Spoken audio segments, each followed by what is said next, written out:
E aí, camada? Esse é o podcast do Rei Grifo.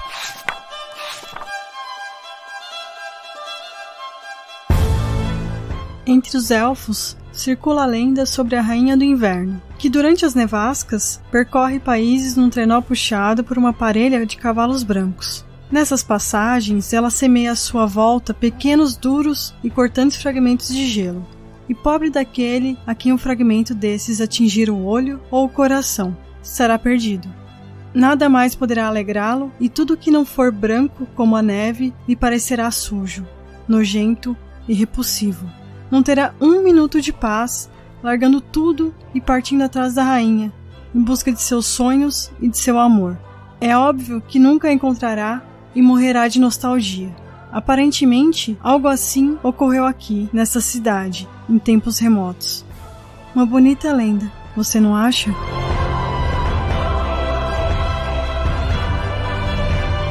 Eu sou o Gustavo Domingues, também conhecido como Rei Grifo. Eu sou a Thaís Prioli. E hoje nós estamos aqui para falar sobre o conto Fragmento de Gelo, que é o segundo conto do livro A Espada do Destino, que é o segundo livro, por sua vez, da saga do bruxo Geralt de Rivia, também conhecido como O Witcher. The Witcher mesmo, o nome da série que tá como The Witcher. Ah, é The Witcher, então Isso. Ok. É que a gente fala o Witcher. O bruxeiro. O bruxeiro. Caso você não esteja acompanhando, na verdade, esse é o segundo livro da saga do Geralt, e ele é o segundo livro que se trata de contos, né? O primeiro livro foi todo de contos, esse também todo de contos, e esse é o segundo conto da história. Mas ele já é um conto mais avançado, já tem uma história mais desenvolvida por trás, né? Porque aqui a gente tá falando da Yennefer, da relação dela com o Geralt, todas essas coisas. Pra quem ainda não sabe, a gente tem todos os contos, né? A gente tem uma lista até no nosso site que tem o primeiro livro. Todos os contos do primeiro livro, né? Isso. E o primeiro conto do segundo livro. Isso, a gente fez ele por enquanto e agora a gente tá indo pro segundo. E esses contos, na verdade, eles são bem longos, né? Eu acho são que mais eles... longos que os do primeiro livro, eu acho. É, eu acho que eles se aproximam quase ali de uma noveleta, talvez, hein? É, eu não vou entrar no termo técnico aqui, porque a gente não chegou a contar palavras Sim, e blá blá, sim. essas coisas todas. Mas ele é bem longo, ou ele vai pro ele estica ao máximo que pode ser um conto, eu acho, talvez. Ele foi lançado originalmente na Polônia, porque o Andrzej Sapkowski é polonês, né? Assim como a produtora de jogos do Witcher. É, CD Projekt Red. E Tanto que o Witcher em polonês é Wiedźmin, né? Caso... Sim. Uhum. E foi lançado em 1993. É bem antigo, se você for pensar. Essa é A Espada do Destino, né? Isso, esse Sim. livro. Se eu não me engano... Bem até antigo, é mais novo que a gente, mas tudo bem. Se eu não me engano, a primeira vez que teve uma coleção de contos, eu acho que a primeira coleção de contos chamava A Espada do Destino, na verdade. Só que aí depois, quando eles resolveram arranjar os contos de forma mais cronológica, para que eles fizessem mais sentido, aí o primeiro livro ficou como O Último Desejo, o segundo ficou como A Espada do Destino. Que é o nome de um conto também, desse livro, que Sim. a gente vai chegar ainda. E... Poderia até chamar assim, A Espada do Destino e Outros Contos. Igual a História de Sua Vida e Outros Contos, do Ted Chiang. É, então, porque quando é a seleção de contos, quando a antologia ela recebe o nome de um conto, eu acho que faz mais sentido que seja dessa forma. Porque a antologia toda chama Espada do Destino, mas aí ao mesmo tempo é o nome de um dos contos. É. E O Último Desejo é a mesma coisa, sabe? Então eu acho que poderia ser, tipo, O Último Desejo e Outros Contos, A Espada do Destino e Outros Contos. Mas aí não ia dar a entender que é uma saga, né? Eu entendo também o problema por trás disso. Ele foi lançado em 1993 na Polônia, como eu disse anteriormente, em 2012 no Brasil. Ele foi lançado aqui pela editora Martins Fontes com a tradução do Tomás Barkinski. Esse livro, em específico, o Tomás Barkinski, ele não traduziu a obra inteira. Mas esse livro é um dos poucos que a obra inteira saiu no Brasil. Ele é uma obra de fantasia que tem aí 8 livros, e todos eles saíram no Brasil. Eu acho isso muito legal. Poucas obras de fantasia saíram completas aqui no Brasil, principalmente as que excedem aí 3 livros, 4 livros. É que se for pensar, esses são livros curtos. Sim, eles são mais né? fáceis de produzir, de traduzir. A gente hoje em dia entende um pouco melhor sobre o processo editorial, então... Eu não, mas você entende. Ah. E sobre o que é este conto em específico, um fragmento de gelo? Na história, o Geralt e a Yennefer, eles estão na cidade de Aed-Ginvael, eu espero que seja assim que se fala. Que a Yennefer tem algumas coisas pra resolver na cidade. O Geralt, ele detesta a cidade, e ele também detesta um amigo da Yennefer na cidade, o qual ela visita constantemente, que é um feiticeiro chamado Strahd. Mas toda a situação vai escalar pra ficar totalmente insustentável. Então, vamos pros spoilers. O Strad, ele aparece na Strad, não sei como é que fala.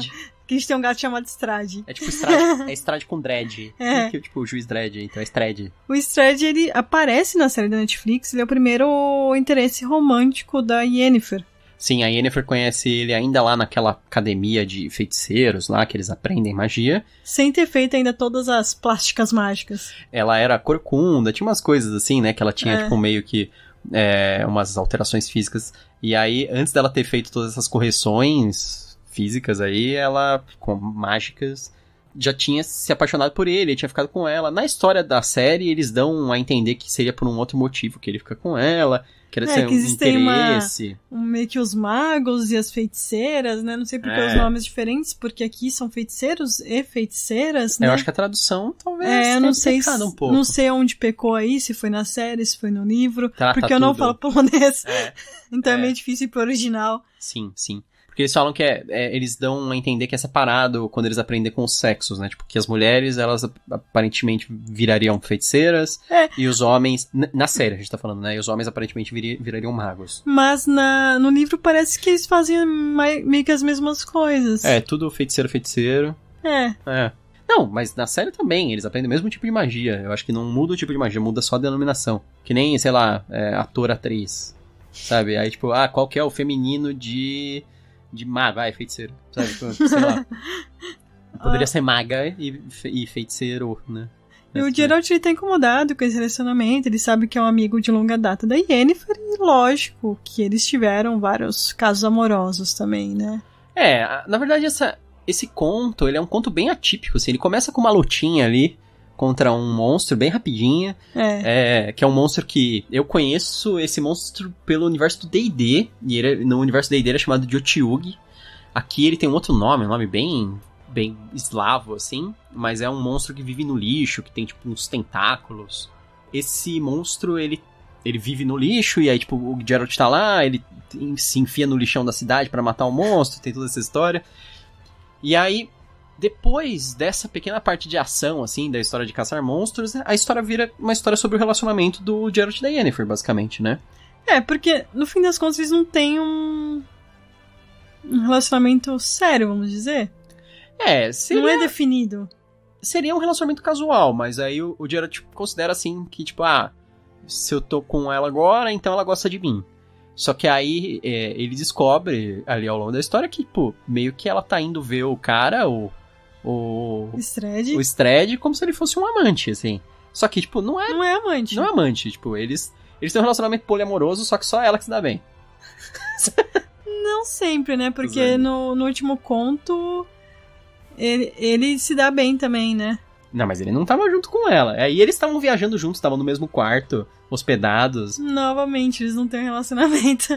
Não, eu sei, definido. Tanto que ele não considera isso também. Ele não considera uma traição, ele não considera... Sim, eu entendi essa parte também. Mas, mesmo assim, ele fica irritado porque, na verdade, ele fica muito bravo durante a situação. Não é porque ela vai encontrar o cara e não sei o que, é porque o cara chega e chama ele e fala assim, olha, então, você tá atrapalhando a gente aí, né? Tipo, o feiticeiro, o Strad chama ele. Na verdade, a todo momento ele tá irritado, ele quer sair da cidade. Uhum. E ele fica colocando a culpa na cidade, mas não é. É que ele tá irritado com a situação. Mas ao mesmo tempo ele não faz nada pra melhorar a situação. Não, em parte é a culpa da cidade também. Todo mundo... Mas todo mundo trata ele mal em qualquer cidade. Então, ele gosta de andar no meio do mato, é isso. As histórias em si sempre são ele em cidade. Sim, mas ele nunca tá tão irritado quanto nesse conto. Sim. Mas é por causa de diversas situações. É que ele não tem só isso. Tem o cara lá, o cigarra, que fica enchendo o saco dele, que o cara fica assim, quero ver como é que essa luta, quero ver não sei o quê, sabe? O cara fica... Toda vez que ele encontra o cara... Ele quer uma briga com o Geralt pra ver quem ganha. O cara fica provocando. Mas nada muito diferente do último conto, que Sim. também ficam provocando ele. Mas no último é mais num espírito mais brincalhão, assim. Nesse aí o cara é mais... Tipo assim, brincalhão, mas ainda idiota, ainda escroto. Mas nesse aí o cara é meio que agressivo, assim. O cara é bem agressivo. A provocação é mais insultuosa mesmo. E chega ao ponto que quando ele quer provocar finalmente o Geralt é tipo intimidação, umas coisas assim, sabe? Mas aí no final o cara acaba levando um soco na cara. Mas se não fosse a situação da Yennefer, será que ele ia estar tão irritado assim? Não, eu acho que não. Eu acho que é tipo... Eu acho que é uma combinação, talvez. É, uma coisa que vai levando a outra e ele ficando mais irritado e quer ir embora a qualquer momento da cidade. Uhum. É porque, tipo, a Yennefer também não deixa claro pra ele o que ela tá fazendo na cidade, ele só sabe que ele tá esperando ela fazer alguma coisa. Aí ela fala pra ele que eles vão embora logo. E aí alguém fala pra ele assim, não, mas toda vez que ela vem aqui, ela demora pra caramba. Eu duvido que você vai embora logo. Ou, o Starost fala pra ele. Ele fala assim, você não quer pegar mais uns trabalhos, não sei o que. Ele, não, eu quero ir embora da cidade. Ele falou, não, mas você vai ficar bastante tempo. Ele falou, não, eu vou embora logo. Ele falou, mas se você tá junto com a Yennefer, você vai ficar bastante tempo, porque ela sempre fica bastante tempo aqui. É, o Starost que é o chefe, né, do cigarra, e é uma posição na cidade. Esse conto tem uma parte legal que tudo leva a crer que o Geralt meio que já sabe o que tá acontecendo. Sim. A situação do Strahd e tal. Mas não tem um momento, assim, que ele precisa tratar o leitor como idiota e parar a história e tem o Geralt pensando sozinho, assim, ainda tá vendo esse cara aí, ela tá de rolinho com esse cara também, não sei o que. Sabe, tipo, não precisa parar e ele ativamente pensar. Ele dá a entender várias coisas, assim, ao longo da história. E quando tem aquele confronto, assim, ele fica irritado, mas não surpreso, assim, né, da situação.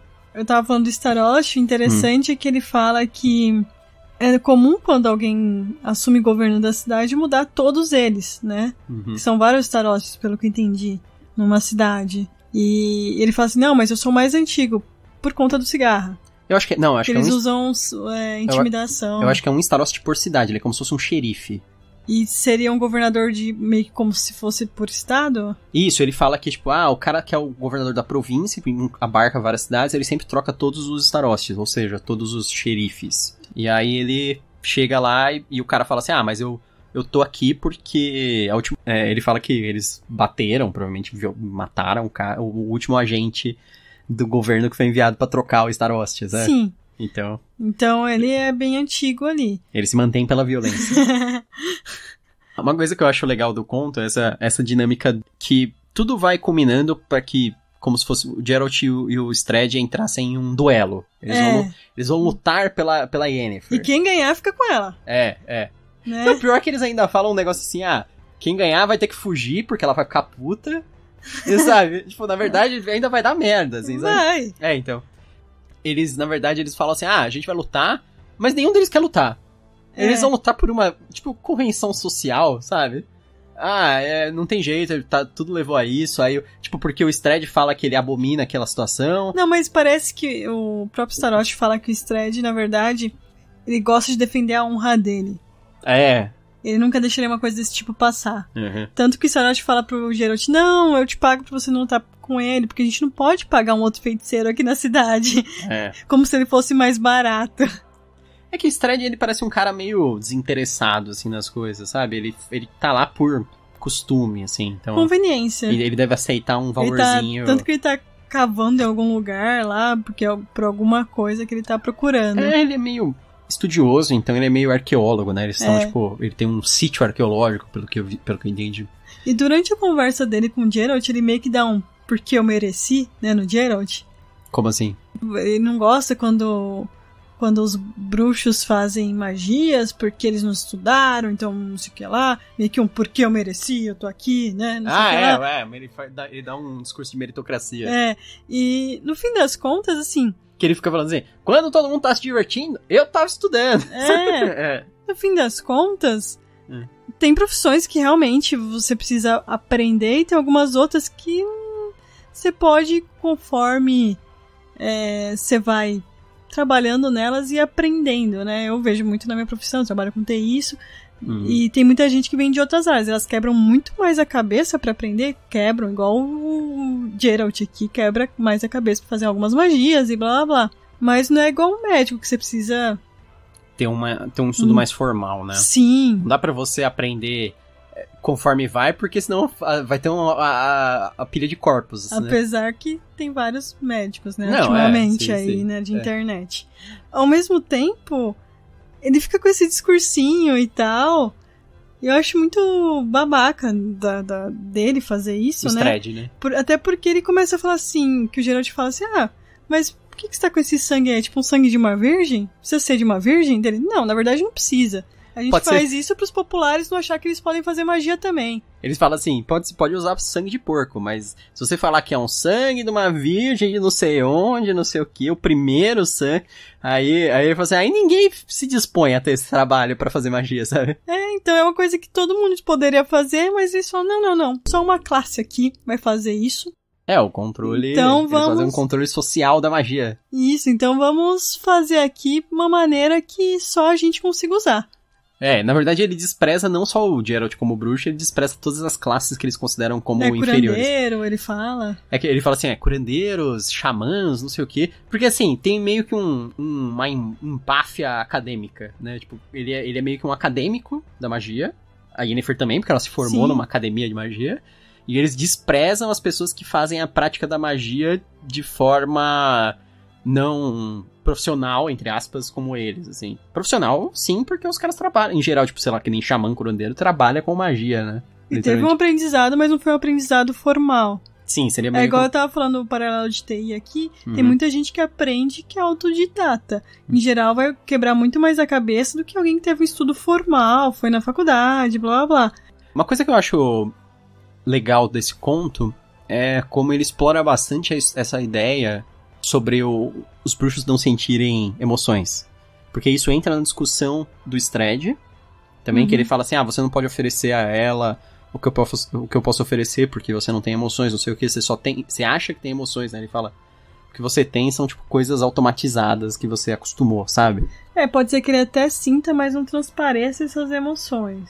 Mas aí o Geralt, ao longo da própria história, ele demonstra que, tipo, que na verdade... Ele demonstra, ele sente emoção. E tem até um momento que ele tá meio que acordando, assim, tendo uma consciência de que ele está sentindo, que é aquele momento que ele tá hiper irritado, que é aquele momento que ele vai sair pra brigar com o Strahd.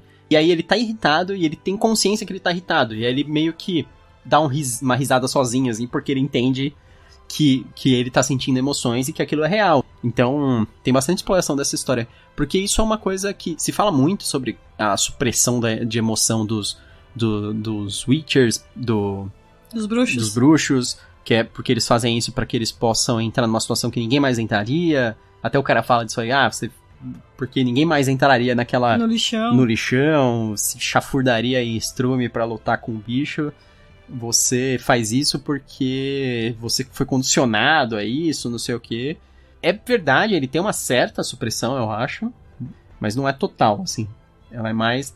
eu acho que a supressão de emoção dos bruxos tem mais a ver com foco, com concentração. Em, tipo, tentar se concentrar em um objetivo, em uma coisa assim, e tentar não deixar que as emoções interfiram.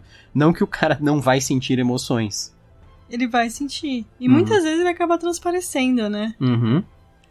Aqui com o Cigarra ele transparece, com o próprio Starost ele transparece, com a Yennefer, tanto que a Yennefer não gosta quando ele se chama de mutante, quando ele fica se desprezando. Mas ele faz isso de propósito, faz parte da discussão. É porque ele faz porque ela não gosta, sabe? E também pra que ela fale isso. Pra que ele possa ouvir dela, mais ou menos? Ah, tá. Ele é uma pessoa insegura, o Geralt. No fim das contas, sim. Porque ele é uma pessoa. eu gostei disso aí também. Uma tradução bizarra, só isso aqui, que ele fala ghouls. Ghoul não é uma palavra usada em português. E é engraçado porque eu acho que do polonês não era isso. Com certeza, tipo, acho que... porque é uma palavra em inglês, né? E aí a gente traduz tradicionalmente como carniçal. E faz bastante sentido. Carniçal, ele é uma forma baixa de morto-vivo ou servo de um vampiro. Que ele começa a falar assim... O que eu achei estranho é ele colocar uma tradução de veneziana. Ah, sim. Isso é uma tradução que sempre a gente bate o olho e chama atenção, porque que é um negócio, tipo, veneziana vem de Veneza, né? A palavra. Foi uma coisa que até a Carol Kiovato falou que teve um problema pra traduzir isso na série do Malazan. Sim, como colocar shutter, porque shutter é aquela cortina que fecha, que a gente conhece como veneziana. Que é a cortina que fecha horizontalmente, né? Isso. E aí, tipo, chama de... Tem um outro nome, persiana, mas persiana vem de Pérsia. Então é um problema. Aí você fala assim, nossa, mas aí você eliminaria muitas palavras. Olha, é verdade até certo ponto, mas dá pra você usar algumas dessas palavras sem ser muito óbvio. Porque assim, o exemplo que eu penso é assim, se existisse se um cara pegasse um copo e a tradução, e ele descrevesse o copo e a tradução perfeita é copo americano, você colocaria copo americano numa história medieval? Porque americano chama bastante atenção a palavra, copo americano. Você colocaria alguma coisa americano? É uma coisa que a palavra é muito evocativa de um local específico da nossa terra. Então eu acho que é isso que acontece com o veneziano. É que é uma coisa que a gente às vezes não presta atenção, né? Uhum. Mas conforme a gente começa a pensar na palavra, você vê que a origem dela é o nosso mundo atual. E como não existe esse local lá, muitas vezes não faz sentido existir essa palavra lá. Não você precisaria, eu vou inventar palavras pra tudo que deu origem em algum local, tal, aqui. Olha, não é necessário. Mas seria, tipo assim, que nem champanhe. Beleza, champanhe vem da região de Champagne, mas quantas pessoas sabem que existe a região de Champagne? Mas veneziano também entraria nisso, se fosse assim. Não, Veneza é bem mais conhecido. Mas quem faz essa ligação que é veneziana por conta de Veneza? Se você falar veneziana, já dá a entender que champanhe pode ser vinho frisante. Também. Vinho então frisante. tem esses problemas aí. Sim. Para se multiplicar são necessários 2, um macho e uma fêmea. O senhor quer me dizer que os tais Zelgas se reproduzem como pulgas ou ratos que nascem da palha apodrecida de colchões? Qualquer idiota sabe que não existem ratos machos e ratos fêmeas. Todos são iguais e se reproduzem por si mesmos, nascendo de palha podre. E o que você achou desse conto? Eu gosto dele. Eu acho que ele explora coisas bem diferentes. Apesar que, assim, às vezes eu tô achando que tem muitos contos que exploram umas coisas que não são a parte sobrenatural do universo e da profissão dele. E aí começa a fugir um pouco da história do Witcher. Porque o último conto, por exemplo, que foi o Conto do Dragão, foi um conto que eu acho que ele conseguiu juntar bem a ideia do personagem, da história, com outras coisas. Aí nesse aqui ele joga um pouquinho de uma parte e depois ele foca completamente em outra, sabe? Porque a maior parte das histórias que a gente via dele é do Geralt entrando em conflitos morais por causa do pensamento dele mesmo, a respeito das coisas sobrenaturais. Então, assim, desde lá das primeiras histórias, da história dele lutando logo contra a princesa mágica lá, Princesa Mágica. Que é tipo era tipo a Branca de Neve? É isso, a Renfrey. Isso, a Renfrey. Desde essas histórias, tem aquela história que ele acha o cara que parece a Bela e a Fera lá. E é sempre assim, ele encontrando uma coisa sobrenatural e ele entrando num conflito moral sobre aquilo. E, tipo, é um tema recorrente muito bom, assim. Que eu acho que é um tema que daria pra explorar muito mais. E aí, nesse não tem uma história... Não tem um conflito moral, ele é uma história bem sentimental, assim. Você pode até inserir a ideia de um conflito moral, mas tem a ver com um relacionamento, não tem a ver com uma situação sobre o que é o mal, que nós devemos lutar contra isso, nós devemos evitar isso, esse tipo de coisa. É mais assim, como são relacionamentos. Então, eu acho que talvez eu não goste tanto desse conto. Eu até te falei, né, que quando eu li esse conto, eu falei, meu Deus, parece que eu nunca li esse conto. E os contos do Witcher eu li acho que 2 vezes cada um. E tendo lido 2 vezes esse conto, aí eu li agora e eu não lembrava de nada do conto, porque o conto não me causou grande impacto. Eu acho que o conto não tem uma história muito, muito impactante, assim, não tem nenhuma cena muito memorável, nem nada. E outra coisa que me incomodou foi o rinoceronte, lembrei agora.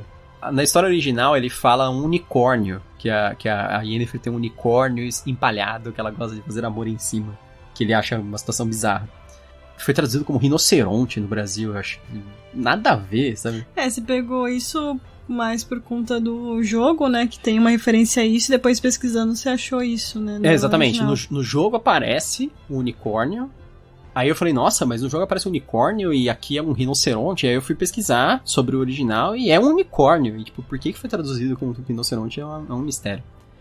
Mas eu gostei. Assim, mesmo os piores contos do Witcher ainda são melhores do que a maior parte dos outros contos que a gente lê, eu acho. E você, Thaís, o que você achou disso?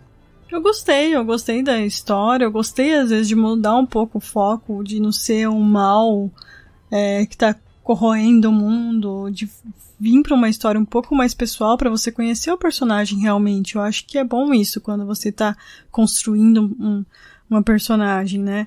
E aqui a gente também começa a conhecer um pouco mais da Yennefer, porque toda essa história do fragmento de gelo é sobre ela, né? Porque ela, no fim das contas, até o momento, né?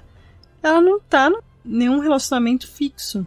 Muitas vezes pode ser que os outros achem que é, mas não é pra ela, né? E ela que é essa rainha élfica. Não que seja realmente, mas... dentro da história existe uma alusão que seria Isso. ela, né? Então, assim, eu acho interessante que passe outras coisas desses personagens e ela ainda acusa ele de abandono. Joga na cara. Né? Bem vingativa ela. Ela tá brava por quê? Porque ele saiu sem dar tchau, sabe? Se eles não estão num relacionamento fixo... Então, mas foi... É estranho, né? A pessoa sair do nada, assim, sumir por meses. Ela pelo menos dá tchau. Então.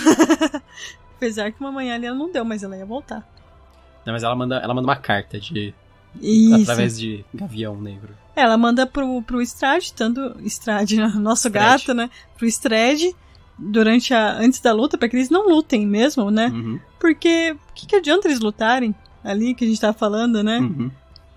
Por que quando você tem duas pessoas interessadas em você, se elas lutarem, vai fazer você decidir por uma delas, pela que sobrar? Não faz sentido, né? Eles querem resolver a dúvida dela através da morte. Então, assim, eu acho interessante esse final, porque não tem a luta. Uhum. E até o Geralt, ele fala que o cara ainda quer lutar. Ele fala, não, se você quer se matar, pega uma corda e se mata aí, não envolve mais ninguém nisso. Eu gosto de... olha, você não precisa recorrer pra violência em tudo. A gente pode definir de outras maneiras. E eles podiam discutir, quem decide é ela. E se eles não querem esperar, eles que... Pronto, sai dessa. O Geralt fala isso pro Strade até uma hora. Aí ele fala assim, mas quem decide é ela no fim das contas, né? Porque o Strade tá enchendo o saco lá falando assim, vai embora, sai daqui, não sei o que, larga ela. Aí ele falou assim, não, eu gosto dela, eu vou ficar com ela enquanto ela quiser ficar comigo. Quem decide é ela. Aí o cara, não, mas a gente tem uma coisa especial. Aí entra aquela discussão, mas ela tem uma coisa especial, por que ela tá dormindo comigo, então? E, tipo, a gente tá hospedado junto, assim, sabe? E ele fala ao mesmo tempo, por que ela dormiu comigo hoje, né, o Strade? Aí o cara, então por que ela dormiu? Aí ele, agora você passou do limite. Duelo, no poço, às 2 horas. Então. Então, eu acho legal que não tem essa batalha por uma mulher ou por um homem, porque não faz sentido nenhum. Uhum. Né, não vai... eu acho que assim, você tem que pensar, principalmente na época que foi escrito esse conto, ele era um conto mais... Tipo, um conto de 30 anos atrás, quase. Então ele já era um mais subversivo, assim, para as histórias de fantasia, talvez. Não diria, eu diria que existem gente que vai sempre escrever o clássico, sempre as mesmas abobrinhas, e vai fazer sucesso. E vai ter gente que vai ser subversivo sempre com uma história desse tipo. Você vai encontrar a história que é assim nos anos 50, 60, 70, 80, 90. Mas o problema é que, assim, a grande massa vai escrever abobrinha. Uhum. Mas eu não sei se você encontraria esse tipo de coisa nesse tipo de cenário, assim, tipo, bem especificamente. Não sei se nesse tipo, porque os fãs desse cenário também vieram crescendo, né? Uhum. De outra maneira, né? Eles também estão exigindo coisas diferentes, que não são mais as mesmices e pronto. Sim. Isso que é legal. Então eu acho que é mais isso mesmo. Mas no fim das contas, sim, eu gostei desse conto e recomendo. É lógico que talvez não seja o melhor conto pra você indicar pra alguém começar pelo Witcher, mas é um ótimo conto pra você entender um pouco mais sobre ele e sobre a Yennefer. A melhor maneira de ler sobre o Witcher não tem jeito, é ler na ordem. Ler o primeiro conto do primeiro livro. Isso é ideal. E também escutar os nossos podcasts. Exatamente. Né? Aí você fica bem informado das nossas opiniões. Muito gabaritadas, né? Então, exatamente. Aí você pode ouvir sobre as nossas discussões. No nosso próximo podcast, nós continuaríamos com Silmarillion, escrito pelo Tolkien. Vai ser de Eldamar e dos príncipes dos Eldali. Espero que seja assim que fale. É muito estranho. Não sei. Eldamar parece um cara que tem, sei lá, um bar. Um quiosque na praia. Sabe? Então. Quiosque de Eldamar, pastel e caipirinha. Bom. Então Quero ir nesse quiosque agora. Então nós nos vemos no próximo quiosque de Eldamar. E espero que vocês tenham gostado desse episódio. Até a próxima. Até mais.